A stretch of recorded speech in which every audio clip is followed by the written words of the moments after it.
Good morning everybody. ఈరోజు మనము ఒక ఇంపార్టెంట్ టాపిక్ని డిస్కస్ చేసుకుందాం. కొంతమంది జీవితంలో తమకు జరిగిన శాపాల్ని వరాలుగా ఎలా మార్చుకుంటున్నారు, అదేవిధంగా కొంతమంది తమకు ఉన్న వరాలను వనరులను ఎలా శాపాలుగా మార్చుకుంటున్నారో ఈ టాపిక్లో వివరిద్దాం.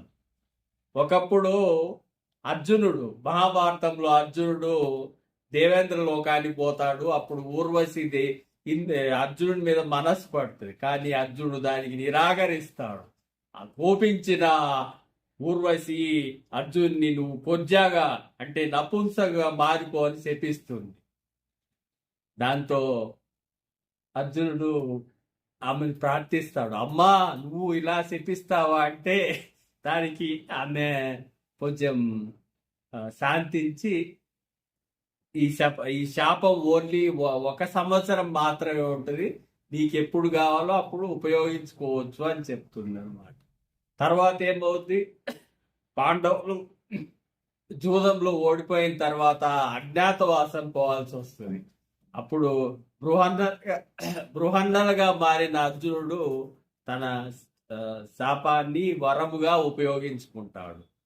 చూడండి ఎలా కొంతమంది శాపాన్ని వరముగా ఉపయోగించుకుంటారు. అలానే మనకు ప్రఖ్యాత రైటర్ హెలెన్ కెల్లర్ పుట్టుకతో ఆమె గుడ్డి చెవుటుగా మారినప్పటికీ కానీ తన మిగతా శక్తినంతా ఉపయోగించి ప్రఖ్యాత ఫేమస్ రైటర్గా మారిపోతుంది.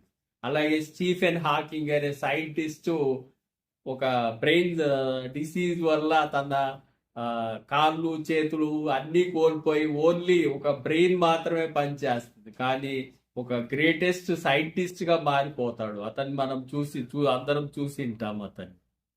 తర్వాత ఇప్పుడు మనం చూడు, మన పిల్లలకి అది లేదమ్మా ఇది లేదమ్మా అని ఫోన్లు ఇంకా కంప్యూటర్లు అన్ని ఇచ్చి వాళ్ళని ఎలా చెడగొడతాన్న 1 year బేబీ కూడా ఫోన్ చేతిలో ఇచ్చి నొక్కుంటా అంట. చూడు వాళ్ళు ఏం బాగుపడతారు చూడండి. ఇంకా చూడండి, మన నారాయణ దాంట్లో వాళ్ళ కొడుక్కి తీసుకోమ్మా అని ఒక బెంజి కారు ఇచ్చింది. వాడు తీసుకుపోయి దాన్ని మెట్రో పిల్లర్ గుద్దాడు 200 స్పీడ్తో.